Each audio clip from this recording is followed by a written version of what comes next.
Okay, this is section 5.2 on your actual notes, but this is video 5.3 about basic probability. Probability is how likely something is to happen, and many events can't be predicted with total certainty. So the best we can do is to say how likely they are to happen using the idea of probability. These are the blanks that you need to fill in on your notes. Probability can be written in these three different ways, and these are what goes next to this: hearts, as a proportion, as a percent, and as a probability. I don't mind any of them. A lot of times, though, you will see that it asks for a specific way in the question. Probability always ranges from 0 to 1 or 0% to 100%, and all probabilities should add up to 1 or 100, depending on if you're talking about percent or it as a decimal. So these are kind of like telling you how it looks, where it's what's more likely and such. So impossible would be 0% if there's 0% of something happening. So there's 0% that anybody will score 150 on a test, 150%, because you can't score more than 100%. And then something is certain. I am certain that tomorrow is Tuesday. It is 100% Tuesday tomorrow here in North America. Something that is 50% would be something like flipping a coin, head, 50% chance heads, 50% chance tails. So when a coin is tossed, there are two possible outcomes, heads or tails, and you can label them H and T. Experimental versus theoretical. So experimental, I took a coin, I tossed it 10 times, got 3 heads, 7 tails, and this is how I would write my probability for that. But then I know that when I toss a coin, I should actually get half and half as my probability.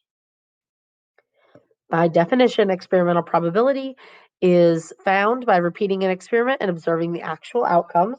So this is the or the actual definition. Theoretical probability is basically what you would expect to happen based on knowing what there are. So since there's only 2 outcomes, you would expect to get a 50-50 chance. So that's why we would expect half and half, or 0.5, 0.5. So the formal definition of each: experimental probability is the result of an experiment. Theoretical probability is what is expected to happen. So given the following situations, determine the type of probability. A bag contains 3 red marbles and 3 blue marbles. What is the probability of choosing a red marble? This is theoretical because you're not actually doing the experiment. Okay, and the next one, number 2, if you draw a marble out of the bag and you record the color and replace the marble, after 6 draws, you record 2 red marbles. You did an experiment, so this is experimental. The way to formally calculate theoretical probability is the probability of an event happening is the number of ways it can happen over the total number of outcomes. Okay, an outcome is the result of a single trial of an experiment. When flipping a coin, you have the outcomes of heads or tails. And when rolling a die, you have 6 outcomes of 1, 2, 3, 4, 5, 6, which makes sense. A sample space is the set of all possible outcomes. So, like for tossing a coin, you can get heads or tails. Rolling a die, you can get 1, 2, 3, 4, 5, 6. Tossing 2 coins, though, and this is the key thing that's a little bit different, you can get 2 heads, 2 tails, a heads, then a tails, or a tails, then a heads. And order does matter here because this heads, then tails is different than tails, then heads. The next question says, find the sample space for the gender of the children of a family that has 3 children. Use B for boy and G for girl. So these are all of the possible options. They've already been written out for you, but this is a tree diagram that actually shows you the exact same thing. So the first child can be a boy or a girl. The second child can then also be a boy or a girl, but you have to use it based on a boy the first time or a girl the first time. And then same thing on the last one. So that gives you all of your different options, and there are 8 of them. Because that also uses fundamental counting principle. 2 times 2 times 2 is 8. So there's 8 total options. So then the next question asks us, what are the chances of rolling a 4 with a die? So we write that like this. probability of 4 is 1 out of 6, or 17%. It's like 0.16 and then repeating, so that rounds up to 17%. There are 5 marbles in a bag. 4 of them are blue, 1 of them is red. What is the probability that a blue marble will be picked? So, probability of blue is, there's 4 blues out of 5 total marbles, so that's 80%.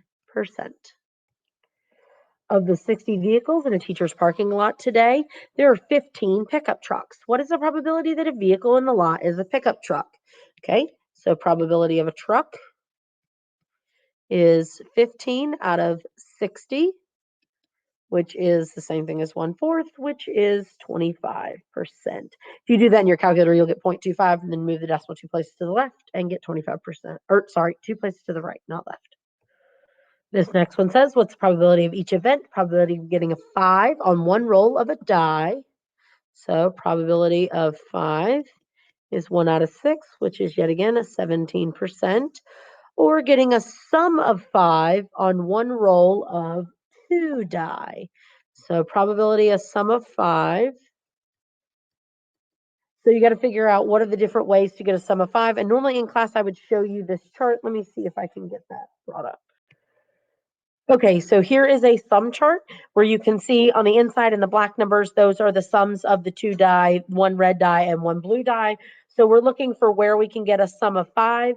So you can get a sum of 5 here on this diagonal. So there's 4 different ways to get a sum of 5 out of 36 possible answers. So if we simplify this, we get 11%.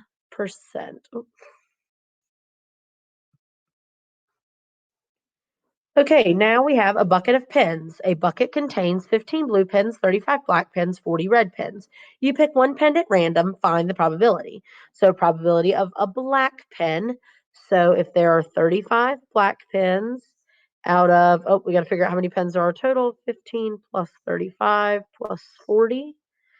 So 50, 90 pens. So 35 out of 90 is 39%. Probability of not a blue pen, so anything but blue. So 35 plus 40 out of the 90. So that's going to be 75 out of 90, which is 83%. The next one is probability of a blue pen. There's only 15 blue pens out of the 90 total pens. So that is 17%. And probability of not a black pen. So that means the blue and the red over the total 90 pens. So 55 out of 90, which is 61%. Okay, if you have 2 events, A and B, that can happen, then probability of A plus probability of B should equal 1, because remember, they should always add up to 1. If you have 3 events, probability of A plus probability of B plus probability of C should also equal 1. So the probability of all events that are happening must add up to 1, which means you must have all things accounted for. If we are given 2 events and you know the probability that an event does not occur, then the probability of not A is 1 equals 1 minus the probability of A. So because you only have those 2 things, 1 minus whatever that other probability is going to give you the probability of not that. So the probability that Billy's birthday is today is 0.0027. What is the probability that it is not his birthday? So probability of not birthday is 1 minus 0.0027, which is 0.9973, which is I ran out of space. So 99.73%. Basically, you only have one birthday a year, so 1 out of 365. Okay, many problems involve finding the probability of 2 or more events at the same time. So 2 events are mutually exclusive events if they cannot occur at the same time. They have no outcomes in common. So an example that you have on yours, this a little higher up than some of these, is on playing cards, the event of getting a 4 and getting a 6 when a single card is drawn from a deck are mutually exclusive events since a card cannot be a 4 and a 6. So this happens if you're rolling one die, spinning once, picking one card. This probability you will use the word or. This is a big deal. We'll talk about this a little bit more later. So not mutually exclusive. The events of getting a 4 and getting a heart on a single draw are not mutually exclusive because you can draw the 4 of hearts on a single card. So this is what you're filling in. Not mutually exclusive because you can select the 4 of hearts. So the events of rolling a die and getting a number less than 4 and an even number are not mutually exclusive since you can roll a 2, which is even, and it is less than 4.